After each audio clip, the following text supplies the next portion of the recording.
एउटा आदत छ भनौँ त्यस्तो चाहिँ हो। हजुर अब यहाँनिर फुलको 40,000 भनिन्छ यो विभिन्न फुलहरू कुनै पनि फुल 15,000 20,000 भन्दा कम्तीको त छैन र यसले एउटा बेकारी समस्याको समाधान हुन्छ जस्तो त हजुरलाई त एउटा भान भएकै छ र अहिलेको हाम्रा युवा भाइहरूलाई हजुरले के सन्देश दिनुहुन्छ त? होइन अब यो अर्किड भनेपछि यस्तो हाम्रो युवा भाइहरूलाई भन्छु त्यसै बसिरहनु भन्दाखेरि यो रोप्यो भने यसबाट चाहिँ एउटा आफ्नो इच्छामा आफूलाई फुल रोप्नु त्यसै पनि सन्तुष्टि मिल्छ।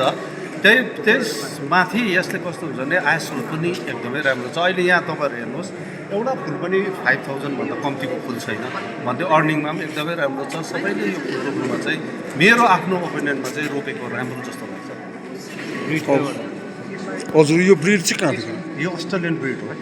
यो चाहिँ अस्ट्रेलियन चाहिँ 2016 मा चाहिँ 3 इयर्स चाहिँ च्याम्पियनसिप पाएको फुल हो यो विभिन्न भाट चाहिँ। यसैले यसलाई चाहिँ एकदमै पपुलर छ भनौँ। साथै यहाँ हाम्रो यो दार्जिलिङमा सिक्किम एरियामा चाहिँ यो प्रशस्त मात्रामा पाइँदैन, अहिले एकदमै कम्ती भएर चाहिँ यो अलि रियर छ।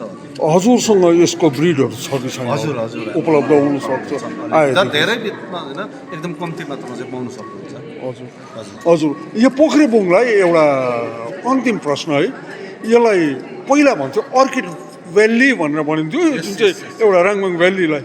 हजुरलाई आज यो फ्लावर सोमा आएर यस्ता फुलहरू देख्दाखेरि साँच्चै यो पोखरेमुङ मिरिक भेग अर्किड भ्याली जस्तो लाग्दैन हजुरलाई? होइन अब अर्किड भन्नाले हाम्रो मिरिकमा पनि हुन्छ, इन्टायर मिरिक दार्जिलिङमै छ। तर पनि अब खास अर्किड भ्याली भन्दा चाहिँ पोखरेमुङलाई चाहिँ कसरी चिनिन्थ्यो भने त्यो टाइममा जुन टाइममा चाहिँ हाइब्रिडहरू हुन्थ्यो बिक्री गर्ने चाहिँ पोखरेमुङ नै हो। किनभने हाम्रो नाम लिनु पर्दा हाम्रो बानुचा सर, मुख्य नर्सरी, हाम्रो मदन ओझा सरहरूमा चाहिँ त्यति बेला चाहिँ अब यस्तो नयाँ नयाँ फुल हुँदा चाहिँ हाम्रोमा त्यस्तो थिएन।